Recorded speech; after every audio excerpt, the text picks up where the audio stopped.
Hello, ഇന്ന് നമുക്ക് hotspot എന്ന തമിഴ് സിനിമയുടെ രണ്ടാമത്തെ പാർട്ടിന്റെ കഥ നോക്കിയാലോ? ആദ്യത്തെ പാർട്ട് കാണാത്തവർക്കായി ലിങ്ക് കമന്റ് ബോക്സിൽ കൊടുത്തിട്ടുണ്ട്. എങ്കിൽ നമുക്ക് വേഗം രണ്ടാമത്തെ പാർട്ടിന്റെ കഥ നോക്കാം. അപ്പോൾ പ്രൊഡ്യൂസറിനോട് കഥ പറയുന്ന ആൾ പറയും, ഇവർ രണ്ടുപേരും എന്ത് തെറ്റ് ചെയ്തു? അവർ അറിഞ്ഞുകൊണ്ടാണോ അവർക്ക് ഇങ്ങനെയൊക്കെ സംഭവിച്ചത്? അങ്ങനെ ഒരു ചോദ്യം സമൂഹത്തിനോട് ചോദിച്ചും കൊണ്ട് ഈ ഒരു സിനിമ അവസാനിപ്പിക്കാമെന്ന് ആ ഒരു കഥ പറയുന്ന ആൾ പറയും.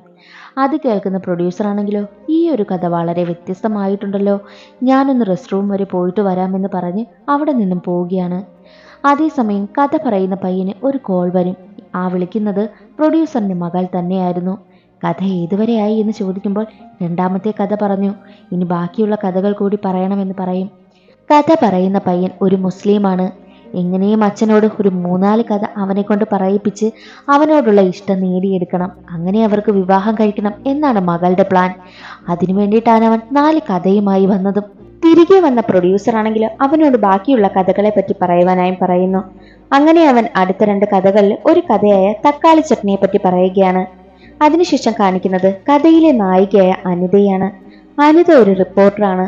അവൾ നല്ലൊരു എംപ്ലോയി ആയതിനാൽ അവളുടെ ബോസ് അവൾക്ക് പ്രൊമോഷൻ കൊടുക്കുവാനായി തീരുമാനിക്കും. എന്നാൽ അനിതയാണെങ്കിലും മറ്റൊരു സ്ഥലത്തേക്ക് പ്രൊമോഷൻ കിട്ടി പോകുവാൻ തയ്യാറല്ല. കാരണം അവളുടെ ലവറായ വെട്രി നാട്ടിൽ തന്നെയാണ്. അവനോടൊപ്പം നാട്ടിൽ നിൽക്കണമെന്നാണ് അവളുടെ ആഗ്രഹവും. അതിനുശേഷം അവളുടെ ലവറായ വെട്രിയെ കാണിക്കുകയാണ്. അവനാണെങ്കിലോ കമ്പനിയിലെ ബാത്റൂമിൽ കയറി മാസ്റ്റർബേഷൻ ചെയ്യുകയാണ്. അതിനുശേഷം പുറത്തിറങ്ങിയ അവനെ എല്ലാവരും വല്ലാത്ത രീതിയിൽ നോക്കുന്നു. കാരണം എന്തെന്നാൽ ആ വാഷ്റൂമിനുള്ളിൽ ഒരു ക്യാമറ ടെസ്റ്റിങ്ങിനായി വെച്ചിരുന്നു. ആരും അതിനുള്ളിൽ പോകരുതെന്ന് പ്രത്യേകം പറഞ്ഞിരുന്നു. പക്ഷേ അത് വെട്രി അറിഞ്ഞില്ല. അവൻ ബാത്റൂമിനുള്ളിൽ കയറി മാസ്റ്റർബേഷൻ ചെയ്തു. അതെല്ലാവരും അറിഞ്ഞു. ആകെ നാണക്കേട്. വെട്രിയെ ക്യാബിനിലേക്ക് വിളിച്ച ബോസാണെങ്കിലോ അവനെ ജോലിയിൽ നിന്നും പറഞ്ഞു വിട്ടു. മാത്രമല്ല ആ വീഡിയോ കമ്പനിയിലാകെ വൈറലായതിനാൽ അവന് ആകെ നാണക്കേട്. അനിത അവനെ കാണാനായിട്ട് ഒരു കോഫി ഷോപ്പിലേക്ക് വിളിക്കും. അവൻ ജോലി പോയ കാര്യം അനിതയോട് പറയുന്നു.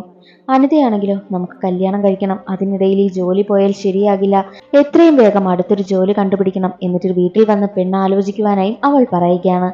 എന്നാൽ വെട്രിയാണെങ്കിലോ ജോലി നഷ്ടമാകാനുള്ള കാരണം എന്തെന്ന് അവളോട് പറഞ്ഞതേയില്ല. വെട്രിയുടെ വീട്ടിൽ ദിവസം ചെല്ലും തോറും കാശിന് ബുദ്ധിമുട്ട് വന്നുകൊണ്ടേയിരുന്നു. അവന്റെ അമ്മയാണെങ്കിലോ അടുത്തൊരു ജോലി കണ്ടുപിടിക്കാനായി അവനോട് പറഞ്ഞുകൊണ്ടിരിക്കുകയാണ്. വീട്ടുകാർക്കും അറിയില്ല അവന്റെ ജോലി പോയ യഥാർത്ഥ കാരണം എന്തെന്ന്. അങ്ങനെ അവൻ കൂട്ടുകാരനെ കാണാനായി എത്തി. കൂട്ടുകാരനോട് അവൻ ജോലി പോയ കാര്യമൊക്കെ പറയും. അവൻ അനിതയെ യഥാർത്ഥത്തിൽ സ്നേഹിക്കുകയാണെന്ന് പറയുമ്പോൾ അത് കേട്ട കൂട്ടുകാരൻ പൊട്ടിച്ചിരിക്കും. എന്താടാ ചിരിക്കുന്നത് എന്ന് ചോദിക്കുമ്പോൾ അനിതയോട് നിനക്ക് യഥാർത്ഥ സ്നേഹമോ, അപ്പോൾ നീ ബാക്കിയുള്ള പെണ്ണുങ്ങളെയൊക്കെ സൈറ്റ് അടിക്കുന്നതോ എന്ന് ചോദിക്കുമ്പോൾ അതെനിക്ക് അവരോട് ലവ് ഒന്നുമില്ല, എനിക്ക് അവരോട് വെറും ലെസ്റ്റ് മാത്രമാ, എനിക്ക് യഥാർത്ഥത്തിൽ ലവ് ഉള്ളത് അനിതയോട് മാത്രമാണെന്ന് പറയും. ദിവസങ്ങൾ കഴിയുന്തോറും വെട്രിയുടെ ബുദ്ധിമുട്ടുകൾ കൂടിക്കൊണ്ടേയിരുന്നു. അങ്ങനെ ഇരിക്കെ ഒരു ദിവസം വെട്രിയുടെ ഫ്രണ്ടായ ഒരു ചേട്ടൻ അവനെ ഫോൺ വിളിച്ചിട്ട്, നിന്റെ കൈവശം നല്ല ആൺപിള്ളേരുണ്ടോ? ഒരു ആൻറ്റിക്ക് കോൾ ബോയ് ആയിട്ട് പോവാനാ, അതിന് തയ്യാറാകുന്ന ആൺപിള്ളേരുണ്ടെങ്കിൽ 20,000 രൂപ കിട്ടുമെന്ന് പറയും. അങ്ങനെ വെട്രി കുറച്ചു നേരം ആലോചിക്കും. 20,000 രൂപ കിട്ടുമെന്ന് കേട്ടപ്പോഴോ അവൻ തന്നെ പോകാമെന്ന് തീരുമാനിച്ചു. അങ്ങനെ അവൻ കുളിച്ച് റെഡിയായി സുന്ദരനായി ആ ഒരു ചേട്ടനെ ഫോൺ വിളിച്ചിട്ട് ഞാൻ പോകാമെന്നവൻ പറയും. അങ്ങനെ ആ ചേട്ടൻ പറഞ്ഞ സ്ഥലത്തേക്ക് വെട്രി എത്തുകയാണ്. അവിടെ ഫ്ലാറ്റിൽ ഒരു സ്ത്രീ മാത്രമാണുള്ളത്. അവർ വെട്രിയെ കണ്ടതും അവനോട് പോയി ഫ്രഷ് ആയി വരാനായി പറയും. പക്ഷെ അവനാണെങ്കിലും ഞാൻ കുളിച്ചിട്ടൊക്കെയാ വന്നതെന്ന് പറയുമ്പോഴും ഇതുവരെ വന്നതിലും വിയർപ്പൊക്കെയില്ലേ, ഒന്നും കൂടി ഫ്രഷ് ആയിട്ട് വരാനായി പറയും. അങ്ങനെ അവൻ അതുപോലെ ഫ്രഷ് ആയി തിരികെ വരികയാണ്. അവന്റെ ഡ്രസ്സൊക്കെ കാണുമ്പോൾ നീ എന്താ ഇന്റർവ്യൂവിന് വന്നതാണോ? ഞാൻ പറയുമ്പോൾ നീ ഓരോന്നോരോന്നായി ഡ്രസ്സൊക്കെ അഴിക്കണമെന്നവർ പറയും.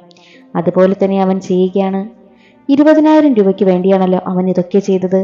കാശ് കയ്യിൽ വന്നതും ഇനിയും ഇതുപോലെ തന്നെ ചെയ്ത് കാശ് സമ്പാദിക്കണമെന്ന് അവൻ തീരുമാനിക്കും. പിന്നീടുള്ള ദിവസങ്ങളെല്ലാം കാശ് കയ്യിൽ വന്നപ്പോഴോ അയാൾ പറയുന്ന എല്ലാ സ്ത്രീകളുടെ അടുത്തേക്കും അവൻ ദിവസവും പോകുവാനായി തുടങ്ങി. ഇതെല്ലാം അറിയുന്ന അവന്റെ കൂട്ടുകാരനാണെങ്കിലോ, സന്തോഷമായി ഇരിക്കുന്നതിന് കാശും കിട്ടുന്നു, നല്ല ജോലിയാണല്ലോ എന്ന് പറയുമ്പോൾ വെട്രി പറയും, എന്നാൽ അതിൽ ചെറിയ പ്രശ്നമുണ്ട്. അവൻ ഒന്നായിരിക്കുന്ന സ്ത്രീകളിൽ ചിലർക്കൊക്കെ അവനോട് അഫെക്ഷൻ തോന്നും. അവരെയൊക്കെ അവൻ ഒഴിവാക്കി വിടുകയാണ് ചെയ്യുന്നതും. ചില വിവാഹം കഴിഞ്ഞ സ്ത്രീകളാണെങ്കിലോ അവരുടെ വീട്ടിലേക്ക് ഹസ്ബൻഡ് കയറി വരുമ്പോൾ എങ്ങനെയെങ്കിലുമാണ് ഞാൻ ഓടി രക്ഷപ്പെടുന്നതെന്നും അവൻ പറയുകയാണ്. അങ്ങനെ അവൻ കാശൊക്കെ സമ്പാദിച്ച് ഒരു ഐഫോണൊക്കെ വാങ്ങും. ഇതൊക്കെ അറിയുന്ന അനിതയാണെങ്കിലോ ഐഫോണൊക്കെ വാങ്ങാൻ എവിടെന്നാ കാശെന്ന് ചോദിക്കുമ്പോൾ ഞാനും കൂട്ടുകാരനും ചേർന്ന് ഒരു ബിസിനസ് നടത്തുന്നുണ്ട്, അതിൻ്റെ ലാഭത്തിൽ നിന്ന് വാങ്ങിയതാണെന്ന് അവൻ കള്ളം പറയുകയാണ്. സത്യത്തിൽ അവൻ എന്താണ് ചെയ്യുന്നതെന്നോ എങ്ങനെയാണ് കാശുണ്ടാക്കുന്നതെന്നോ കാര്യം അനിതയ്ക്ക് അറിയത്തേയില്ല. അങ്ങനെ ഇരിക്കെ ഒരു ദിവസം ആ ചേട്ടൻ വെട്രിയെ വിളിക്കുകയാണ്. എന്നിട്ട് ഒരു ഹോട്ടൽ റൂമിൽ ഒരു ആൻറ്റിയുണ്ട്, അവിടേക്ക് പോകുവാനായും പറയും. അങ്ങനെ റൂം നമ്പറും പറഞ്ഞു കൊടുത്ത് അവനെ അവിടേക്ക് പറഞ്ഞു വിടുകയാണ്. ആ ചേട്ടൻ പറഞ്ഞ റൂമിലെത്തുമ്പോൾ അവിടെ ഒരു ആൻറ്റി തിരിഞ്ഞു കിടന്നുറങ്ങുകയാണ്. പെട്ടെന്ന് തന്നെ അവർ വെട്രിയുടെ സൈഡിലേക്ക് തിരിയുമ്പോഴാണ് അവൻ ഷോക്കായി പോകുന്നത്. ആ സ്ത്രീ അവന്റെ അമ്മയായിരുന്നു.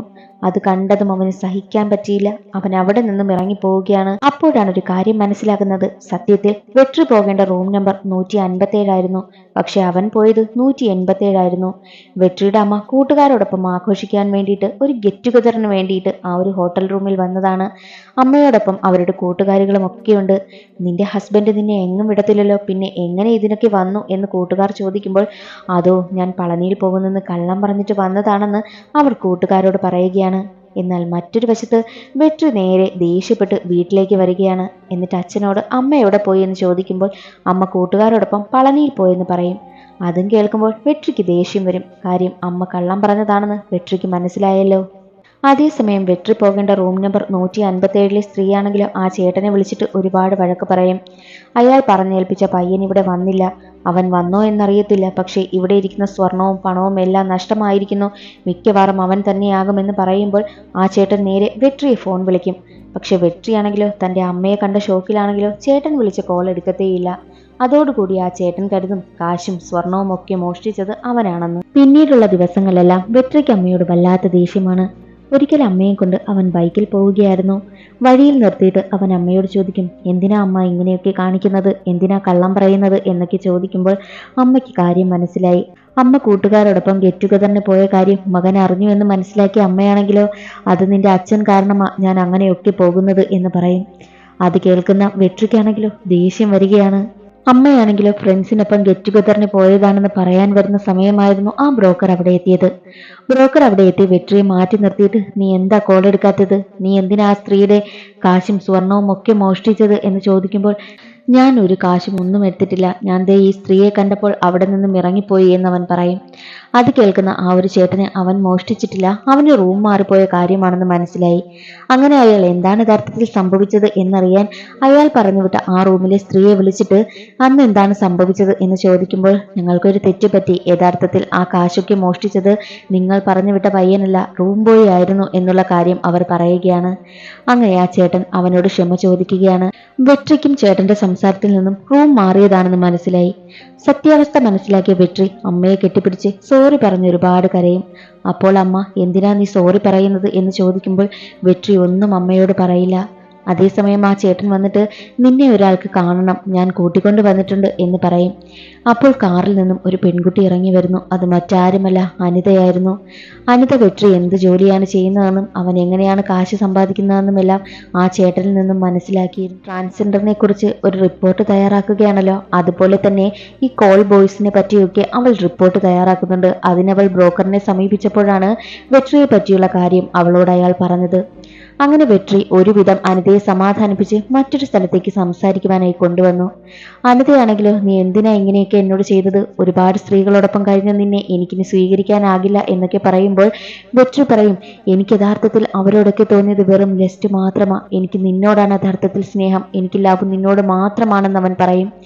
അത് കേൾക്കുന്ന അനിതയാണെങ്കിൽ, ആ ശരി, നീ പറയുന്നത് യഥാർത്ഥത്തിൽ സത്യമാ, അപ്പോൾ എനിക്കും മറ്റുള്ളവരോട് ലെസ്റ്റ് വെച്ചിട്ട് നിന്നെ മാത്രം ലവ് ചെയ്യാനാകുമല്ലോ. എനിക്ക് നിന്റെ കൂട്ടുകാരനായ പ്രസാദിന് ഒരു നോട്ടമുണ്ട്, അവനോട് എനിക്ക് ലെസ്റ്റ് മാത്രമാണ്, അവനെ നീ എൻ്റെ അടുത്തേക്ക് കൊണ്ടുവരണം. കൊണ്ടുവന്നില്ല എന്നുണ്ടെങ്കിൽ നീ ചെയ്യുന്ന ജോലിയും നീ ചെയ്യുന്ന പ്രവൃത്തിയുടെ കാര്യങ്ങളെല്ലാം ഞാൻ നിന്റെ വീട്ടിൽ പറഞ്ഞു കൊടുക്കുമെന്ന് അനിത ഭീഷണിപ്പെടുത്തും.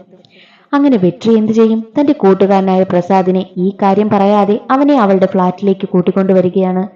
അവനാണെങ്കിലോ ഒന്നും മനസ്സിലാകുന്നില്ല. അനിത പ്രസാദിനടുത്തേക്ക് വന്നിട്ട് കുളിച്ച് ഫ്രഷായി നിൽക്കുവാനായി പറയും. അത് കേൾക്കുന്ന പ്രസാദ്, എന്നെ എന്തെങ്കിലും സ്മെല്ലുണ്ടോ, അതുകൊണ്ടാണോ അവൾ കുളിക്കാൻ പറഞ്ഞത്, എന്തിനാ നിന്റെ പെണ്ണ് എന്നോട് അങ്ങനെ പറയുന്നത് എന്ന് ചോദിക്കുമ്പോൾ വെട്രിയാണെങ്കിലോ കാര്യമെല്ലാം അവനോട് തുറന്നു പറയും. അത് കേൾക്കുന്ന പ്രസാദ് ഷോക്ക് ആവുകയാണ്. ഉടനെ തന്നെ അനിത അവിടേക്ക് വന്നിട്ട് വെട്രിയോട് ഒരു കോണ്ടം വാങ്ങിക്കൊണ്ട് വരുവാനായി പറയും. വെട്രി പുറത്തേക്കിറങ്ങിയ സമയം തന്നെ അനിത വന്നിട്ട് പ്രസാദിനെ കെട്ടിപ്പിടിക്കുകയും ഒക്കെ ചെയ്യുകയാണ്. അത് കാണുന്ന വെട്രിക്ക് സഹിക്കാനായില്ല. അവൻ ഉടനെ വന്ന് അനിതയെ തള്ളി മാറ്റിയിട്ട്, നീ എന്തായി കാണിക്കുന്നത് എന്നൊക്കെ ചോദിക്കും. വെട്രിക്ക് നല്ല ദേഷ്യം വരുന്നുണ്ട്. അപ്പോൾ അനിത വെട്രിയോട് ചോദിക്കും, നിനക്ക് നല്ല ദേഷ്യം വരുന്നുണ്ടല്ലേ, അപ്പോൾ നിനക്ക് എന്തുമാകാം, എനിക്കതൊന്നും ആയിക്കൂടെ? നീ നേരത്തെ ഒരു ഫിലോസഫി പറഞ്ഞല്ലോ, ലവ് വേറെ ലെസ്റ്റ് വേറെ എന്ന്, പിന്നെന്തിനാ നിനക്ക് ദേഷ്യം വരുന്നത്? നീ പറഞ്ഞല്ലോ മനസ്സുകൊണ്ട് ഒരാളെ സ്നേഹിച്ചിട്ട് ശരീരം കൊണ്ട് പലരോടൊപ്പം കഴിയുന്നത്, അതിനെ പറയുന്ന പേരാണ് ഓപ്പൺ റിലേഷൻഷിപ്പ്. പക്ഷേ നീ ചെയ്യുന്നത് അതുമല്ല. നിനക്ക് എങ്ങനെ വേണോ ജീവിക്കാം, പക്ഷെ പെണ്ണെന്ന് പറയുന്നത് നീ പറയുന്നത് പോലെ ജീവിക്കാൻ പറ്റുള്ളൂ, അതാണ് തെറ്റെന്ന് അവൾ പറയുന്നു. ഇതെല്ലാം കേട്ടിട്ട് വെട്രി മിണ്ടാതിരിക്കുകയാണ്. അങ്ങനെ ആ പയ്യൻ കഥ പറഞ്ഞ് അവസാനിപ്പിക്കും. അത് കേട്ട പ്രൊഡ്യൂസർ ആണെങ്കിലോ വല്ലാത്തൊരവസ്ഥയിലിരിക്കുകയാണ്. അപ്പോൾ ആ പയ്യൻ പറയും, ഒരുപാട് പേര് നമ്മുടെ സമൂഹത്തിൽ ഇങ്ങനെയുള്ള ആളുകളുണ്ട്.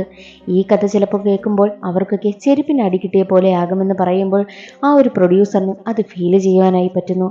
പ്രൊഡ്യൂസർ പറയും, അതൊക്കെ പോട്ടെ, നാലാമത്തെ കഥ പറയുവാനായും പറയുകയാണ്. അങ്ങനെ അയാൾ അടുത്ത കഥ പറഞ്ഞു തുടങ്ങി. കഥ തുടങ്ങുമ്പോൾ ഒരു പെൺകുട്ടിയെ സുഖമില്ലാതെ സീരിയസ് ആയിട്ട് ഹോസ്പിറ്റലിലേക്കും കൊണ്ടുവരികയാണ്. അപ്പോഴാണ് കഥയുടെ ടൈറ്റിൽ എഴുതി കാണിക്കുന്നത് ഫെയിം ഗെയിം. പിന്നീട് അവരൊക്കെ ആരെന്നാണ് കാണിക്കുന്നത്, ഒരച്ഛനും അമ്മയും 2 മക്കളും ചേർന്ന ചെറിയ കുടുംബം. അച്ഛൻ്റെ പേര് ഏഴിമല, അമ്മയുടെ പേര് ലക്ഷ്മി. അവരുടെ മകളാണ് മധു. 2 മക്കളെയും അവർ ഓഡീഷനിൽ പങ്കെടുപ്പിക്കും. 2 പേരും സെലക്ട് ആവും. അങ്ങനെ മധുവിനോട് ആ ഒരു പ്രൊഡ്യൂസർ പറയും, എപ്പോൾ വിളിച്ചാലും വരണം, പിന്നെ ഇതിന്റെ കോർഡിനേറ്റർ പറയുന്നത് പോലൊക്കെ അനുസരിക്കുവാനായും പറയും. എന്നാൽ പ്രസന്റിൽ ഓപ്പറേഷനൊക്കെ കഴിഞ്ഞ് ഡോക്ടർ പുറത്തു വന്ന ഏഴിമലയോടും ലക്ഷ്മിയോടും അവരുടെ മകൾ മരിച്ചുപോയ കാര്യം പറയുകയാണ്. അവർക്ക് രക്ഷിക്കാനായില്ല. അത് കേട്ട ഏഴിമലയും ലക്ഷ്മിയും ഉറക്കെ കരയുകയാണ്. പിന്നീട് അവൾക്ക് എന്താണ് സംഭവിച്ചതെന്നാണ് കാണിക്കുന്നത്. ഓഡിഷനൊക്കെ കഴിഞ്ഞ് സെലക്റ്റായ മധു ഓരോരോ സ്റ്റേജുകളായി ജയിച്ച് പൊയ്ക്കൊണ്ടിരിക്കുകയാണ്. അവർ പേയ്മെന്റിന്റെ കാര്യമൊക്കെ അങ്ങോട്ടും ഇങ്ങോട്ടും സംസാരിക്കും. അങ്ങനെ മകൾ ആശിച്ച ഫോണൊക്കെ അവർ വാങ്ങിക്കൊടുക്കും. മകളെ നല്ല രീതിക്ക് നോക്കുവാൻ വേണ്ടി അവർ പഴയ വീട്ടിൽ നിന്നും പുതിയ വീട്ടിലേക്കും താമസം മാറി. അതെല്ലാം ചിന്തിച്ചു കൊണ്ടിരുന്ന ഏഴിമലയുടെ അടുത്തേക്ക് പോലീസ് നടന്നു വന്നിട്ട് പോസ്റ്റ്മോർട്ടം ചെയ്തതിൽ ചെറിയ പ്രശ്നമുണ്ട് എന്ന് പറയുകയാണ്. അതെന്തെന്ന് കാണിക്കുന്നില്ല. അങ്ങനെ മകളുടെ മരണാനന്തര ചടങ്ങുകളൊക്കെ കഴിഞ്ഞു. അപ്പോൾ ഏഴിമല തൻ്റെ ഭാര്യയായ ലക്ഷ്മിയോട് പറയും, നമ്മുടെ മകൻ്റെ പ്രോഗ്രാം ഉണ്ട്, ഇന്ന് ഫൈനൽസ് ആണ്, നമുക്ക് എന്തായാലും പോകണം, അവൻ ആ ഒരു അവസരം നഷ്ടമാകരുത് എന്ന് കരഞ്ഞുകൊണ്ട് പറയും. അങ്ങനെ രണ്ടാളും ആ സ്റ്റേജ് ഷോ നടക്കുന്നിടത്തേക്ക് എത്തുകയാണ്. അവിടേക്ക് വന്ന ആങ്കർ ആണെങ്കിലോ മധു മരിച്ചുപോയി, നമുക്കൊരു നിമിഷത്തേക്ക് മൗനം പാലിക്കാമെന്ന് പറയും. എന്നിട്ട് അതിനുശേഷം ഏഴിമലയെ സ്റ്റേജിലേക്ക് വിളിച്ചിട്ട് കാശ് കൊടുക്കുവാനായും തീരുമാനിക്കുകയാണ്. അതേസമയം ഏഴിമല മൈക്ക് വാങ്ങിയിട്ട്, എൻ്റെ മകൾ മരിച്ചത് റേപ്പ് ചെയ്യപ്പെട്ടാണ്, പക്ഷെ അതിന് കാരണം എൻ്റെ ഭാര്യ ലക്ഷ്മിയാണെന്ന് പറയും. പിന്നീട് എന്താണ് സംഭവിച്ചത് എന്നാണ് കാണിക്കുന്നത്. ഓട്ടോ ഡ്രൈവറായ ഏഴിമലയ്ക്ക് തന്റെ ഭാര്യയായ ലക്ഷ്മി മകളുടെ പ്രോഗ്രാം ടെലികാസ്റ്റ് ആയപ്പോൾ അത് അയച്ചു കൊടുത്തു. ഏഴിമല പ്രോഗ്രാം കാണവേ അതൊരു ഫസ്റ്റ് നൈറ്റ് സീനായിരുന്നു. അത് ഏഴിമലയ്ക്ക് ഒട്ടും ഇഷ്ടമായില്ല. ഡബിൾ മീനിങ്ങും ഒക്കെ ഉണ്ടായിരുന്നു. കൊച്ചുകുട്ടികളെ കൊണ്ട് ഇങ്ങനെയൊക്കെ അവതരിപ്പിക്കുന്നത് ശരിയല്ല എന്നവൻ ചിന്തിക്കും. ഏഴിമല അക്കാര്യം ഭാര്യയോട് പറയും. ഇനി അവരെ ഈ ഒരു പ്രോഗ്രാമിൽ പങ്കെടുപ്പിക്കേണ്ട എന്നൊക്കെ പറയുമ്പോൾ ഭാര്യയ്ക്ക് ദേഷ്യം വരും. നിങ്ങൾ വരണ്ട, ഇനി ഞാൻ തന്നെ മക്കളെ കൊണ്ടുപോയിക്കോളാന്ന് പറഞ്ഞ് അവൾ തന്നെ കൂട്ടിക്കൊണ്ടു പോവുകയാണ്. അങ്ങനെ സ്റ്റേജ് ഷോ നടക്കുന്നിടത്തെത്തി. അവിടെ പ്രോഗ്രാമിന്റെ പ്രൊഡ്യൂസർ ആണെങ്കിലോ കുട്ടികളെ വെച്ച് വെറും മോശമായ രീതിയിൽ പ്രോഗ്രാം ഷൂട്ട് ചെയ്യുവാനായി തീരുമാനിച്ചു. പക്ഷേ ക്യാമറമാൻ അതിനെ എതിർക്കുമ്പോൾ അവരവനെ വഴക്ക് പറയും. മാത്രവുമല്ല, ഒരു കൊച്ചു ആൺകുട്ടിയെ കൊണ്ട് ഒരു വലിയ പെൺകുട്ടി ഫോഴ്സ് ചെയ്യിപ്പിച്ച് ഉമ്മ കൊടുക്കുന്നതൊക്കെ കാണുന്നു. എന്നിട്ട് ഏഴിമലയുടെ മകളുടെയൊക്കെ ഷൂട്ടിംഗ് നടക്കുകയാണ്. അവർക്ക് കൊടുത്ത ആ ഒരു സ്കിറ്റ് എന്ന് പറയുന്നത് 15 വയസ്സുള്ള ആൺകുട്ടിയും ഏഴിമലയുടെ ചെറിയ മകളായ മധുവും തമ്മിലുള്ള ഫസ്റ്റ് നൈറ്റിന്റെ ആ ഒരു സീൻ തന്നെയായിരുന്നു അവർക്ക് റിഹേഴ്സലിന് കൊടുത്തത്. അപ്പോൾ ഈ കുട്ടിയാണെങ്കിലോ അവനോട് എന്താ ഈ ഫസ്റ്റ് നൈറ്റ് എന്നൊക്കെ ചോദിക്കും. അതേസമയം സെറ്റിൽ കറണ്ട് പോകും. എന്നാൽ ആ 15 വയസ്സുള്ള ആൺകുട്ടി ഇതാണ് അവസരം എന്ന് കരുതി അവളെ റൂമിലേക്ക് കൂട്ടിക്കൊണ്ടുപോയി അവളെ റേപ്പ് ചെയ്യുകയാണ്. റേപ്പ് ചെയ്ത മധുവിന്റെ ബോധം പോയി. മധുവിനെ വീണ് അപകടം പറ്റി എന്ന് പറഞ്ഞാണ് ഹോസ്പിറ്റലിലേക്കും കൊണ്ടുവന്നെത്തിച്ചത്. ഇതെല്ലാം പറഞ്ഞുകൊണ്ടിരിക്കവേ തന്നെ വെട്രിയെ എങ്ങനെയെങ്കിലും അവിടെ നിന്ന് ഇറക്കാനായിട്ട് പ്രൊഡ്യൂസർ പറഞ്ഞു വിടുമ്പോൾ വെട്രി സ്വന്തം കഴുത്തിൽ കത്തി വെച്ചിട്ട്, ആരെങ്കിലും മുന്നോട്ട് വന്നാൽ ഞാൻ ആത്മഹത്യ ചെയ്യുമെന്ന് പറയും. അതേസമയം തന്നെ ആ ക്യാമറാമാനാണെങ്കിലോ, ഞാൻ പറയുന്നത് വരെ ആരും ക്യാമറ ഓഫ് ചെയ്യരുത്, ഫുൾ കാര്യങ്ങൾ റെക്കോർഡ് ചെയ്യുവാനായി പറയും. ഇവിടെ നടക്കുന്നത് യഥാർത്ഥത്തിൽ ഒരു സ്റ്റേജ് ഷോ അല്ല, ചൈൽഡ് അബ്യൂസ് ആണ്. 30 വയസ്സായ ഒരു സ്ത്രീ ഒരു കൊച്ചുകുട്ടിയെ കൊണ്ട് ഫോഴ്സ് ചെയ്യിച്ച് ഉമ്മ കൊടുക്കുന്നു. ഇതൊക്കെ ശരിയാണോ? ഒരിക്കലും എൻ്റെ മകൾക്ക് നടന്നതിൽ ഞാൻ ആ പയ്യനെ മാത്രം കുറ്റം പറയില്ല, അവന്റെ വീട്ടുകാരെയും ഞാൻ കുറ്റം പറയും. സ്വന്തം മക്കളുടെ സ്വഭാവത്തിൽ എന്തെങ്കിലും മാറ്റം സംഭവിക്കുന്നുണ്ടെങ്കിൽ അതിനേക ഉത്തരവാദി പാരൻസ് മാത്രമാണെന്ന് പറഞ്ഞ് ഏഴിമല അവിടെ ഇരുന്ന് ഒരുപാട് കരയും. ലക്ഷ്മിയും അവനെ കെട്ടിപ്പിടിച്ച് ഒരുപാട് കരയുകയാണ്. ആ കഥ അവിടെ അവസാനിച്ചു. എന്നിട്ട് അവൻ പ്രൊഡ്യൂസറിനോട് കഥകൾ ഇഷ്ടമായോ എന്ന് ചോദിക്കുമ്പോൾ എനിക്ക് 4 സ്റ്റോറിയും ഇഷ്ടമായി, ഞാൻ സിനിമയുമായി മുന്നോട്ട് പോകാൻ തീരുമാനിച്ചു എന്ന് പറഞ്ഞ് അവൻ അഡ്വാൻസും കൊടുക്കും. നീ ഉറപ്പായും നല്ല നിലയിലെത്തും, പേര് കേട്ടൊരു ഡയറക്ടറാകുമെന്നും പ്രൊഡ്യൂസർ പറയും.